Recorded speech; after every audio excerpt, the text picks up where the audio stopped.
Welcome to Crazy Learning. How to write journal entries. In this video, I'll explain about how to write journal entries. Before going to that, please like and share my video and subscribe my channel for more updates and post your opinions on doubts on comment box. Let's see. Before going to the journal entries, let's see the meaning of journal. Journal means it's a day book. For suppose you are the owner. You started a business. So in your business, there are many transactions should be involved in each and every day. So we did not remember all the transaction. By avoiding that, you record all the transaction in a book. That book is called journal. That's it. It is a day book. And it record all the transactions in a chronological order. It means in day wise. Transactions are first entered in these books to show which account should be debited and which account should be created. So in double entry system there are two aspects, right? One is debit aspect and another one is credit aspect. So which account should be debited and which account should be created, that also be shown in this journal. Recording of transaction in journal is termed as journalizing the entries. So you're recording the entry, that is the journalizing. So this is the format of a journal. Date, particulars, ledger folio, debit amount and credit amount. So here you mention the date and here you mention the entry. Here ledger folio. It means first you record in journal and you again post that entries in ledger, right? So that page number should be mentioned here for easy identification. Next here you mention the debit amount and here the credit amount. So this is the format of a journal. So all the transaction that takes place in a month should be shown in this journal. Let's see. So golden rules. Without golden rules, we cannot maintain a single entry. So golden rules are very important. Just we have to remember once. Personal account. In this account, all the person should be involved or comes into this account. Real account, it related to assets. Nominal account, expenses, losses, gains, incomes are come under this account. Let's see. Debit the receiver and credit the giver. It means debit the person who receives anything from the business and credit the giver. It means credit the person who gives anything to the business. Debit what comes in and credit what goes out. It means asset which comes into the business, that should be debited, and the asset which goes out from the business, that should be credited here. Next, debit all expenses and losses and credit all incomes and gains. So transactions of Ajit for December are given below, generalizing them. So these are the transactions that should be done on December month. So here Ajit is the owner and he started a business. So these are all the transactions happened on this month. While preparing journal entries, we have to remember one thing.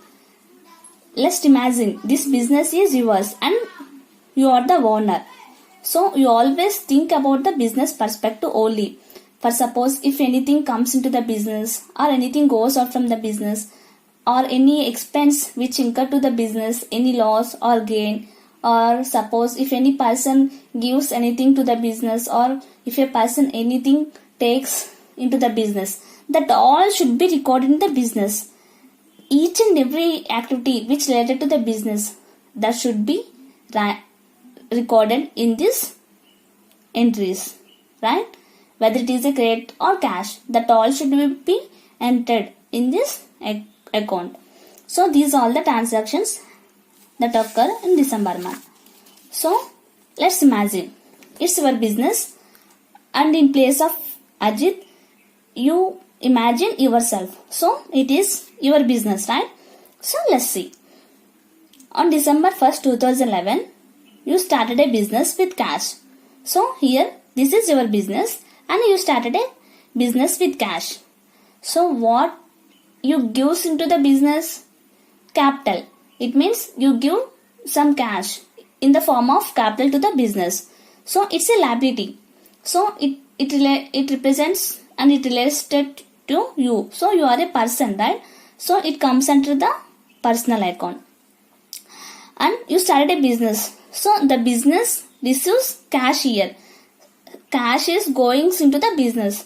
So according to the real account rule, debit what comes in. Here cash is comes into the business. So cash account should be debited here.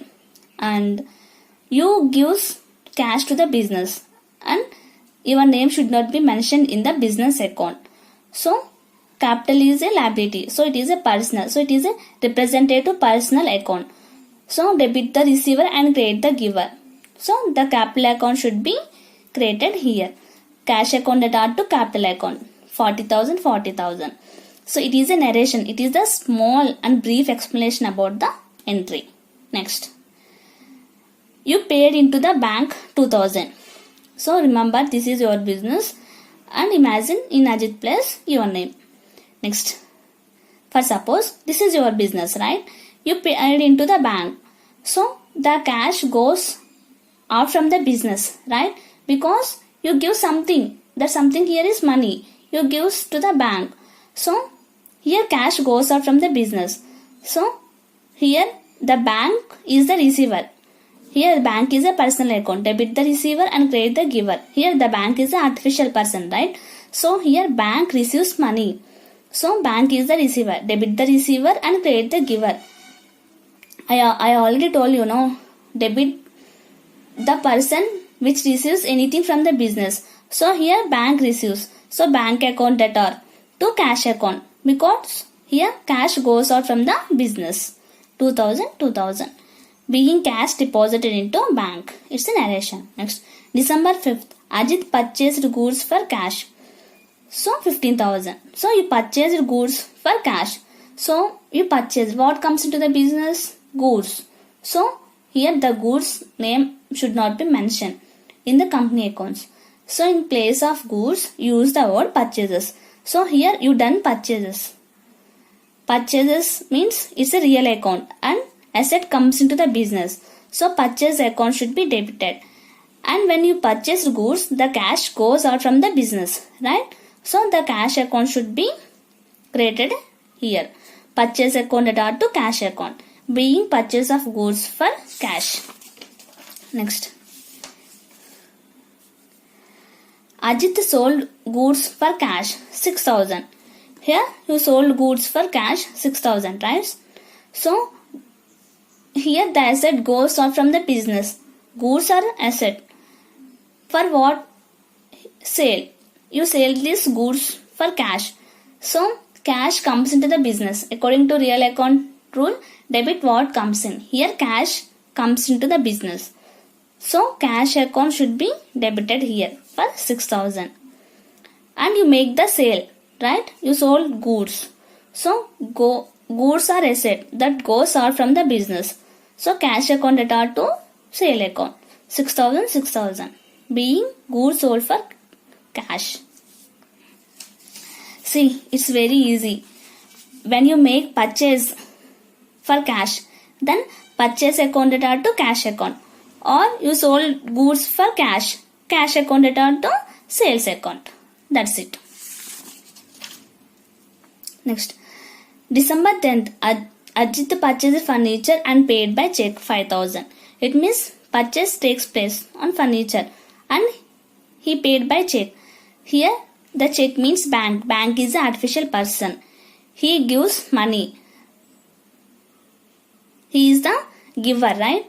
So furniture means it's an asset. The asset comes into the business. So furniture account debit to bank account. It means it gives money to Ajit for purchasing furniture. So furniture account debit to bank account. Next. December 12th. Ajit sold goods to Arvind 4,000. So already this is a cash transaction, right? But this is a credit transaction. Here you sold goods and take the cash. But here you sold goods and you did not take the cash. It was done on credit. So that is why here the person name should be involved here. See, let's see. Here sold goods to Arvind. It means the person receives goods from you. So he is the receiver. So his account should be debited because debit the receiver and credit the giver, right? So his account should be debited here. So you sold goods. So here the asset goes out from the business. So That's the reason to sales account. Arvind account data to sales account being sale of goods 4000. Next.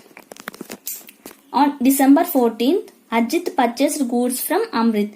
This is also a credit transaction because here you purchase goods and here you did not make any payment.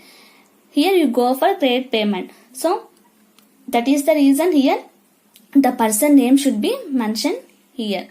So they said here goods comes into the business. So it is a purchases, right? So here purchases account data to Amrit account. So he is the giver. He gives goods to your business. So he is the giver. Purchase account data to Amrit account being purchase of goods from Amrit. Next, Ajit received from Arvind 3,960 in full settlement. See, on December 12th, Ajit sold goods to Arvind 4,000. It means you sold goods to Arvind, but here the Arvind did not make any payment. He just received the goods and he did not make payment. So, after on 15th he make the payment. So, Ajit received from Arvind 3,960 in full settlement. So, the total you sold goods 4,000, but he only gives 3,960. So, here the difference is 40. The 40 here is an expense and here you allow discount to Arvind. So, here expense. It is a according to normal account, debit all expenses. So here discount account should also be debited here. So cash account. Here 3,960 should be paid the Arvind. So you received cash only 3,960. So cash account should be debited here 3,960. And remaining 40 is a expense. You give discount to the Arvind. So it is a discount. So it is a expense. So expense should also be debited. Debit all expenses and losses and credit all incomes and gains, right? So discount account should be debited here. And who gives this 3,960 money? Arvind gives. So he is a person. Debit the receiver and credit the giver. So Arvind, he is a giver, right? So his account should be created here. Cash account data, discount account data to Arvind account. So total 4,000. Narration. Being cash received from Arvind in full settlement and allowed him 40 rupees as discount. Next, Ajit withdraw goods for personal use. So here you withdraw goods for personal use. In your business, you take some goods worth of 1,000. So that goods are used for personal use. So here only the business transaction should be recorded, right? But you take goods from your business. So owner name should not be mentioned here. So here personal use should be mentioned as drawings here. So debit the receiver. You receive 1,000 rupees worth of goods. So drawings account should be debited here. And 1,000 rupees cash goes out from the business. So debit what comes in and the credit what goes out. Here cash goes out from the business, right? So here the cash account should be created here. So drawings account data to cash account. It is a personal account and cash means real account. Narration. Being cash withdrawal from the business for personal use. Next. December 18th. Ajit paid telephone charges 1,000 rupees. So imagine you pay telephone charges 1,000 rupees. Then here what it happens? The cash goes out from the business, right? And telephone expenses. It means it is an expense. According to nominal account rule, debit all expenses and losses, credit all incomes and gains. So it is an expense. So this account should be debited here. And while paying 1,000 rupees, the cash goes out from the business. So debit what comes in and credit what goes out. Here the cash goes out from the business. So the cash account should be created here. Being telephone expenses paid. Next. December 23rd, cash paid to Amrit in full settlement 4,900. C. On December 14th, Ajit purchased goods from Amrit. It means you purchased goods from Amrit for 5,000 rupees and here you did not pay any cash. You go for credit purchases here. So after some days you have to pay the cash, right? Because Amrit give goods on credit, and after some days you definitely pay the cash. You definitely pay the price, right? On December 23rd, you decided to pay the cash to Amrit in full settlement. It means you purchase 5,000 rupees, but here you only give 4,900. So the difference is 100. Here Amrit gives discount to you. So he allowed discount to you. So Amrit is the receiver because you paid 4,900 to Amrit. So he is the receiver. He is a person, debit the receiver. So his account should be debited here. Next, you paid 4,900 in the mode of cash. So cash goes out from the business. So the cash account should be created here. And you received discount. It is a income. So debit all expenses and losses, credit all incomes and gains. So it is a income to the business. So the discount account should be created here. So finally the narration. Being cash paid to Amrit and he allowed rupees 100 as discount. So here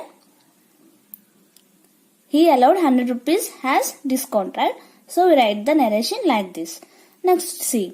On December 31st, paid for stationery 200, rent 500 rupees, salaries to staff 2000 rupees. Here one day, there are 3 transactions done in one day. So we have to combine all these transactions. So it is called combined entry.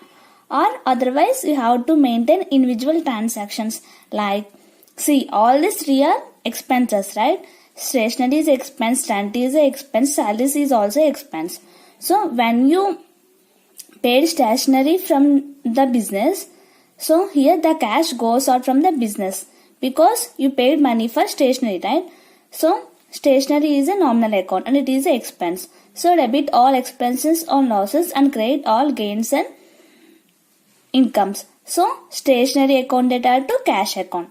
Like rent also. Rent is an expense. Rent account data to cash account. So salaries is an expense. When you pay salaries to your staff, then cash goes out from the business. So cash is a real account. So cash goes out from the business. It should be credited. And salaries should be debited because it is an expense. So salaries account data to cash account. But all these transactions are done in one day. So we have to combine all these entries, and these all related to nominal account and also expenses. So stationery account data, rent account data 500, salaries account data 2000 to cash account. It means 200 plus 500 plus 2000. It means 2700. So this is called combined entry because all these expenses are happened in one day, right? Instead of we have to maintain individual entry also. Like December 31st, stationery account 200 to cash account 200. And again December 31st, rent account 500. Rent account debited 500 rupees to cash account 500. And 31st December, salaries account data 2000 to cash account data. Instead of maintaining individual entries, it is easy to make combined entry like this. So it is a combined entry because here you combine 3 items in one place. So finally the narration is being expenses paid because these all expenses, right? So you can easily narrate like this, being expenses paid. So finally in your exams, they ask the question like this. Transactions of Ajit for December are given below, generalizing them. So they give the questions in this format. So by using these transactions, we have to prepare the entries. So this is the original format. You have to maintain 5 columns: date, particulars, ledger folio, amount and amount. And at the top, you have to maintain the heading like this: general entries in the books of Ajit from December 2011. And you have to, in date column, you have to mention the date. And particulars column, you make the entries. First you have to start at here itself only cash account data, and in next line you give some space and one finger gap and you started the next line and you post the debit amount in this and create amount in create column. So you have to maintain all the entries in a chronological order. Likewise, December 1st, 3, 5, 8, 10. So by seeing that question, you have to answer the transactions like this. This is the original format of journal entries.